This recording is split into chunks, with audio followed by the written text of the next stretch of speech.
Swanand Kirkire, welcome to CNN News 18। Hello, thank you so much. Hello, hi all.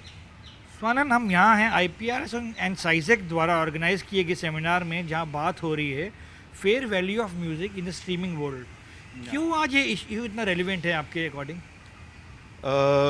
देखिए, बढ़ती हुई technology के साथ में म्यूज़िक सुनने के तरीके भी बदलते जा रहे हैं। मतलब जैसे म्यूज़िक बनाने के लिए तो हम लोग फिल्म के लिए म्यूज़िक बनाते हैं, तो क्रिएटर्स होते हैं, राइटर्स होते हैं, कंपोज़र्स होते हैं, म्यूजिशियंस होते हैं।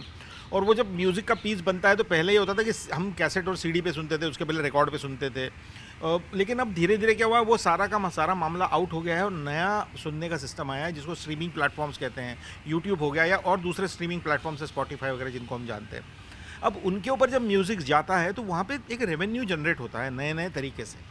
और जितने नए दरवाजे खिड़कियाँ खुल रही है म्यूज़िक के स्ट्रीमिंग की, लोगों तक म्यूज़िक के पहुँचने की, उतनी नई नई चैलेंजेस आ रहे हैं उस रेवेन्यू को इकट्ठा करने में, उस रेवेन्यू को डिस्ट्रीब्यूट करने में और उस रेवेन्यू का करेक्टली अंदाज़ा लगा पाने में। तो दैट्स व्हाट वी आर। तो और वो उसकी लगातार कोशिश ये चल रही है कि how to find a correct method कि जिसमें किसी भी पार्टी को नुकसान ना हो और जो फेयर वैल्यू है म्यूज़िक की वो इक्वली डिस्ट्रीब्यूट हो। तो क्या फेयर वैल्यू आपको लगता है नहीं मिलती है आज भी गानों की? हाँ, बहुत सारी जगह पे नहीं मिलती है। बहुत सारी इंडस्ट्रीज़ ऐसी है जहाँ पे गाने कंज्यूम किए जाते हैं और उसके जो एवज में पैसे देने होते, कमर्शियल पर्पसेस के लिए कंज्यूम किए जाते हैं। मतलब मैं नहीं कह रहा हूँ कि जैसे कि स्ट्रीमिंग प्लेटफॉर्म्स पे ही बहुत सारे ये होते हैं, या आप ये समझिए कि रेस्टोरेंट्स में या कहीं और, मतलब ऐसी कई कई कई सारे एवेन्यूज़ हैं जहाँ पे गाने कंज्यूम होते हैं और उसकी फेयर वैल्यू उसकी जो जैसे दुनिया में कहीं पे भी अगर आप जाते हो तो जहाँ पे भी कंजम्पशन होता है गानों का, उसकी एक स्टैंडर्ड अमाउंटिंग होती है, वो दी जाती है और वो डिस्ट्रीब्यूट होती है। जो म्यूज़िक लेबल्स होते हैं, जो म्यूज़िक प्रोड्यूसर्स होते हैं, जो बड़ा शेयर म्यूज़िक पब्लिशर को जाता है क्योंकि वो बनवाते हैं, वो करते हैं इसको, और उसके छोटे छोटे शेयर्स हम सब लोगों में बंटते हैं, म्यूज़िक कंपोजर्स में, ऑथर्स में, इसमें। तो ऐसे और लगातार ऐसे एवेन्यूज़ खुलते जा रहे हैं। तो और स्ट्रीमिंग वर्ल्ड में भी ऐसे एवेन्यूज़ है। तो उसमें क्या है, अभी जैसे स्ट्रीमिंग प्लेटफॉर्म्स में भी कुछ प्लेटफॉर्म्स बाहर से आए हुए हैं, उनके सिस्टम्स दूसरे हैं, इंडिया के सिस्टम्स दूसरे हैं। तो ये सारे चैलेंजेस हैं जिनको हम कॉन्स्टेंटली देखने की कोशिश कर रहे हैं और इसके अंदर से एक मीन निकालने की कोशिश कर रहे हैं कि how do we do that. आज लाइक यू सेड कि बहुत सारे स्ट्रीमिंग प्लेटफॉर्म्स आ गए हैं। कितना आपको लगता है इंडियन ऑडियंसेस है जो पे करती हैं for the music compared to those who consume for free? यार, ये फिगर्स तो मेरे पास अंदाज़ा नहीं है, पर देखिए, कंजम्पशन दो तरीके से होता है। कंजम्पशन डायरेक्ट कंजम्पशन होता है, कंजम्पशन इनडायरेक्ट कंजम्पशन होता है। आप पे करके नहीं सुनते हैं लिरिक्स, तो आप प्लेटफॉर्म पे जाके फ्री में सुनते हैं, तो आप एड्स देखते हैं, तो एडवर्टाइजिंग से भी वो रेवेन्यू आता है। तो ऐसा नहीं है कि कोई चीज़ फ्री नहीं जा रही है, किसी न किसी कॉस्ट पे जा रही है और कोई ना कोई उसमें कुछ कमाता है। अगर नहीं कमाएगा तो उस प्लेटफॉर्म बंद हो जाएगा किसी भी तरीके से, अगर वो नहीं कमा पा रहा होगा। क्योंकि फ्री म्यूज़िक अगर लोगों के पास यूट्यूब के थ्रू फ्री जाता है तो, लेकिन वहाँ पे कुछ एडवर्टाइजिंग से रेवेन्यू जनरेट होता है ना। उस जनरेटेड रेवेन्यू का क्या है, उसकी क्या चीज़ है। इवन जिन म्यूज़िक प्लेटफॉर्म्स के ऊपर लोग सब्सक्रिप्शन नहीं लेते, उनको हर 2 गाने के बाद एक ऐड सुनना पड़ता है, कहीं ना कुछ आता है। तो all these things are generating revenue and that's what we are trying to find out कि how do we put it in place. But Swanand, क्या रेवेन्यू मॉडल है? बिकॉज आज एक गाने के कितने वर्जन्स बनते हैं। शायद आपने एक गाना हिंदी में लिखा होगा जो शायद तमिल में बनता है, तेलुगु में बनता है, नए सिंगर्स ऐड होते हैं, मगर जो बेस होता है वो गाने का वो वही रहता है। तो what is the revenue model in this case that goes to a lyricist और to the music composer? See, revenue model जो भी हो, पैसा एक्स अमाउंट ऑफ मनी अगर उस गाने से कमाया गया है किसी भी जगह पे, अगर यहाँ से गाना तमिल में गया है, तमिल में कमाया गया, हम अगर फिल्म के लिए गाना बनाया है हमने, और अगर फिल्म ने हमको फिल्म के कंजम्पशन के लिए उन्होंने हमको एक मुश्त फ़ी दे दी है, हमको कहा है कि भाई इतने पैसे, तो फिल्म के कंजम्पशन के ऊपर हमारा कोई राइट नहीं बनता। वो जो रेवेन्यू है वो उनका होता है।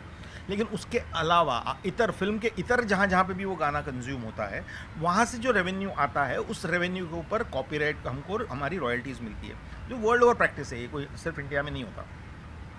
और जहाँ पे भी आपका क्रेडिट जाता है, जहाँ पे भी आपका नाम इस्तेमाल किया गया हुआ है, उसमें 2 फैक्टर्स है, एक रेवेन्यू का फैक्टर है, एक क्रेडिट का भी फैक्टर है। क्योंकि क्रेडिट भी कई बार ऐसा होता है कि इस फिल्म से उस फिल्म में जाते जाते क्रेडिट गायब हो जाता है, लोगों को ये हो जाता है, तो उन क्रेडिट की भी लड़ाई लड़नी है। और उसके अलावा ये रेवेन्यू के डिस्ट्रीब्यूशन की मिल रही है। यू नो आज फेयर वैल्यू ऑफ म्यूज़िक की बात हो रही है, मगर आज से कुछ साल पहले there was a time when lyrics और song writers were struggling to get royalty. क्या ये आज एक अटेम्प्ट है to make this profession a valuable one for the future generation, like somebody can be dependent on? Absolutely, that's the idea, you know, that's the idea, and that's why our seniors like Javed Akhtar Saab, and they have fought, you know, it's a big revolutionary step that our copyright law was amended in India, you know, and because of which now the societies like IPRS are formed in the sense reformed, and working in the in tandem in basically for people to distribute the fair value correctly, ऐसा किसी के साथ भी unjust नहीं करते हुए। और it's like a pension scheme, if you written some songs, तो for many years after you are gone, 60 years after you are gone, also your family can be dependent on that. So पहले ये होता था कि यार हमारे ऐसे बड़े बड़े गायक गीतकार म्यूज़िक कंपोजर्स हैं जो उनका समय ख़त्म हो गया और उनके बुढ़ापे में वो बिल्कुल बुरी हालत में रहे हैं और रहे हैं। लेकिन आज वो सिचुएशन थोड़ी बदल रही है। बहुत ज़्यादा अमाउंट्स तो नहीं आते, लेकिन थोड़े अमाउंट्स ये आते हैं कि ताकि कुछ ना कुछ उनको मिलता रहे। और अगर ये पूरी तरह से होने लगा और सारी, तो ये इस फील्ड में आने वाले लोग ज़्यादा हो जाएंगे। मेरी ये मतलब मैं बहुत आसानी से कह सकता हूँ। एक बॉल पार्क फिगर है जो, correct me if I am wrong, एक गाने का आपको 0.05 to 0.09 पैसा पर स्ट्रीम मिलता है, if I am not wrong. यार वो एग्जैक्टली मैं उसके बारे में इतना श्योर नहीं हूँ कि मेरे को कौन सा पैसा कितना मिलता है। मगर डू यू थिंक आने वाले टाइम में जैसे कि पेड सब्सक्राइबर्स का बेस बढ़ रहा है इंडिया में, do you think this audio music streaming platform will increase per stream, the value of per stream? That's what they're trying to get, you know, like see, that's what the transparency is needed, you know, nobody wants, but अगर कोई किसी चीज़ की वजह से वो बढ़ रहा है तो वो उसके पैसे ज़्यादा बढ़ के मिलेंगे, और मिलने ही चाहिए, किसी भी इंडस्ट्री में होता है। क्योंकि आज नए ऑडियो स्ट्रीमिंग प्लेटफॉर्म्स बिल्कुल there are so many of them coming in, there are so many of them which are established, have come in already, and they are doing great. So these things will change, and they are, the constant discussions are aiming towards that only. Swanand, you are having a great time at the movies. आपकी हाल ही में film जो कि बहुत बड़ी hit थी 12th fail release हुई, और अब आपका अगला गाना जो धूम मचा रहा है वो है लुटपुट गया, जो कि है फिल्म डंकी से, जिसे कंपोज किया प्रीतम ने। कितना, how that song came into being, क्या ब्रीफ थी आपको प्रीतम दा की, और कितना इनपुट था शाहरुख खान का? नहीं, मैंने जब काम करना शुरू किया था राजू सर के साथ, राजू ईरानी के साथ मैंने बहुत सारे साल काम किया है। उनकी लगे रहो मुन्ना भाई, उनकी उनके लकी मैस्कॉट हैं। मैंने उनके साथ काम किया है। इस बार मैं actually I was doing a film called 3 of Us, जो अभी रिलीज़ हुई है, जिसमें मैंने एक्टिंग की है, तो उसकी शूटिंग कर रहा था, तो मुझे इस बार राजू के साथ में एक ही गाना करने का मौका मिला। And it's just with Shahrukh sir, तो मेरा इतना इंटरेक्शन नहीं हुआ ज़्यादा, क्योंकि वो बाद में है पिक्चर में। लेकिन राजू के साथ काम करना बहुत ही मज़े का काम होता है, and he always like fun stuff, fun words, and we have written this song. मगर क्या ब्रीफ था, क्या ट्यून पहले आई या वर्ड्स पहले? डेफिनेटली ट्यून पहले आई और वर्ड्स बाद में आते हैं, और वर्ड्स थोड़े जद्दोजहद के बाद आते हैं। ये फ़नी लगेगा, ये फ़नी नहीं लगेगा, ऐसे होगा वैसे होगा। तो आपको लुटपुट गया में सबसे फ़नी लाइन कौन सी लगती है? अरे मुझे सारी लाइनें फ़नी, आप बताओ आपको कौन सी अच्छी लगती है? तो आप दो लाइनें सुना भी दीजिए और बता भी दीजिए। ये याद तो नहीं है, मैं गाना तो नहीं गा पाऊँगा आपके लिए, लेकिन हाँ, मतलब लुटपुट गया, ए मन्नू मैं तो गया, और उसके बाद वो एक गाना है ना कि बेगानों से भी कहता है हाउ डू यू डू, वो लाइन मुझे सबसे फेवरेट लगती है। स्वानंद, आज से करीबन 20 साल पहले 2003 में आपने काम शुरू किया था आपकी ब्रेकआउट हिट हज़ारों ख्वाहिशें ऐसी पे, जो कि रिलीज़ हुई थी 2005 में। What is your most enduring memory? कौन सी याद है जो आप हमेशा जोड़ के देखते हैं हज़ारों ख्वाहिशें ऐसी से? बिकॉज हमारे लिए दैट वाज इट्स म्यूज़िक। या हज़ारों ख्वाहिशें ऐसे will always remain special, because वो मेरा एक तो पहला काम था, और मैंने बहुत शिद्दत से उसके अंदर मैं असिस्टेंट डायरेक्टर भी था। और वो गाना जब पहली बार आया था, तो मैं आज जो भी हूँ हज़ारों ख्वाहिशें ऐसी की वजह से ही हूँ।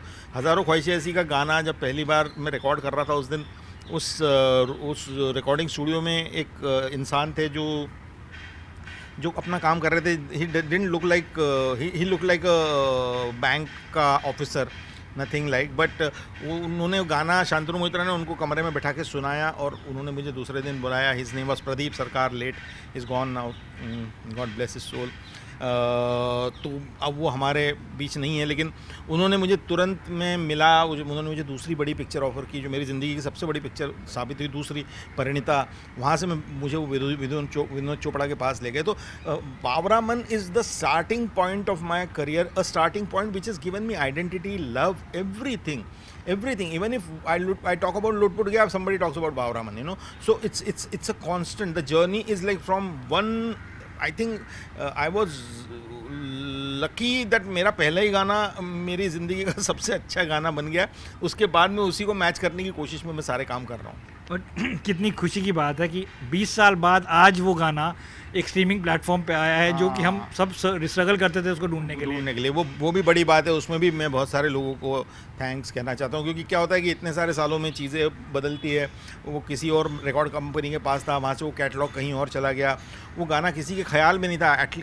ऑलमोस्ट क्या होता है कि people try to forget what there, मतलब ये कंपनी से वो कंपनी में कैटलॉग चला जाता है. I would like to give thanks to Atul Churamani, you know, who actually I told him finally कि मैंने कहा यार ये गाना क्यों नहीं आता स्ट्रीमिंग प्लेटफॉर्म पे. तो उन्होंने वो कंसर्न लोगों को फ़ोन किया. उन्होंने कहा यार ये डालो, and then it is out and everybody is listening to it and it's streaming well rather. Atul Chooramani is of course the famous publisher and the one who headed Magna Sound and Virgin for a long time. So then finally you know, आपने इतने सारे गाने लिखे हैं और आपने कई फिल्मों में एक्टिंग भी की है. I know it's very difficult to pick, मगर अगर आपके दिमाग में कौन सा, या आपके दिमाग में इस समय आपके जहन में कौन सा वो गाना आता है जो मैं कहूँ जो आपके लिए आपको लगता है कि बहुत कॉम्प्लेक्स था, जिसके लिरिक्स बहुत ईजी नहीं थे, and it's challenging to for a common man to understand. Actually मैं बताऊँ, मुझे सबसे ज़्यादा मुश्किल गाने लिखने में जो हुई थी वो लगे रहो मुन्ना भाई के गाने थे.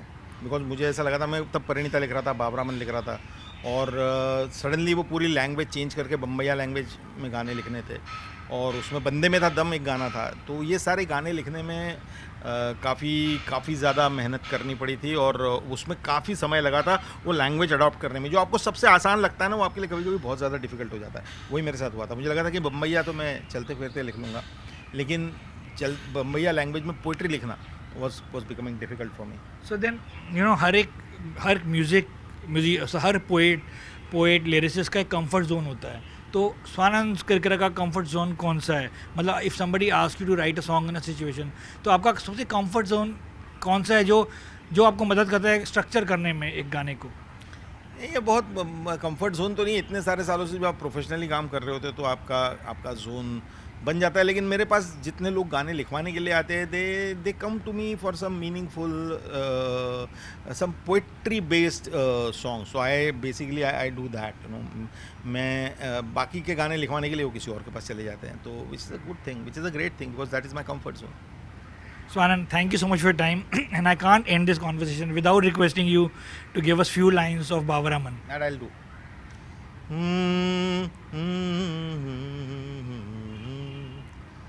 बावरामन देखने चला एक सपना, बावरे से मन की देखो बावरी है बातें, बावरी सी धड़कने हैं, बावरी है सांसें, बावरी सी करवटों से निंदिया दूर भागे, बावरे से नैन चाहे बावरे झरोखों से, बावरे नज़ारों को तकना, बावरामन देखने चला एक सपना. Thank you so much. Thank you so much, Vishal. Thank you.